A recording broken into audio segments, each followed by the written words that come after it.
For centuries, our understanding of the universe relied on a single method: collecting visible light. We built massive optical mirrors to capture the brilliant radiation from hot stars and glowing galaxies. But relying on visible light creates a massive blind spot.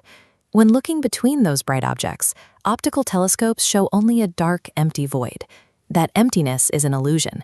Those dark patches are actually swirling masses of freezing gas and dust, stellar nurseries actively forming new stars and planets. This diagram shows the electromagnetic spectrum.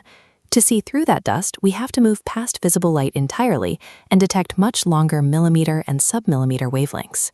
To find our cosmic origins, we must stop looking at the brightest parts of the sky and focus our attention on the cold, dark matter in between. Capturing those millimeter signals from the surface of the Earth is difficult. The primary roadblock isn't light pollution, it's atmospheric water vapor. This animation illustrates the interaction.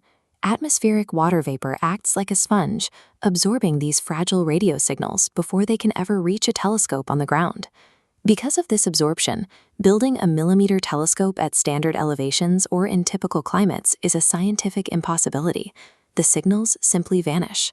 Observing the cold universe requires moving above the Earth's moisture, forcing astronomers into some of the most inhospitable environments on the planet.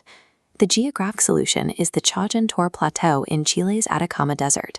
Located 5,000 meters above sea level, the air here is so thin and dry that rainfall is almost non-existent. This is the home of ALMA, the Atacama Large Millimeter submillimeter array. Instead of glass mirrors, ALMA uses 66 high-precision metallic dishes to collect radiation. The array uses interferometry, where dozens of antennas receive cosmic signals simultaneously and route the data to a central processor. By spreading these dishes across 16 kilometers, the system mathematically combines their data. This allows the array to function as a single, giant virtual telescope.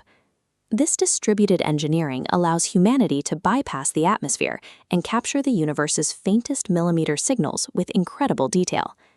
ALMA's wavelength capability lets us observe the exact moment planets form. We can detect circumplanetary disks, swirling rings of matter actively forming moons around young exoplanets. The array can also peer deep into cold dust traps, like the IRS-48 system, to map out the chemical building blocks of life. This diagram shows the specific 9-atom structure of dimethyl ether, a complex organic molecule that ALMA identified forming within these freezing planetary nurseries. ALMA identifies the specific chemical environments required to spark life before planets have even finished forming. Even 16 kilometers of resolution has limits. To view the most extreme objects in the sky, like supermassive black holes, astronomers needed a much larger lens. They utilized an upgrade called a phased array, which forced all 66 dishes to act as one. This turned ALMA into a single, highly sensitive 85-meter anchor point. This global map shows how ALMA then synced with other observatories around the world. Through very long baseline interferometry, they combined data across continents in real time. This coordination created the Event Horizon Telescope, a virtual lens with the effective resolving power of the entire Earth. The result was the first image of Sagittarius A star, the supermassive black hole at the center of our galaxy, framed by its glowing millimeter-wave shadow.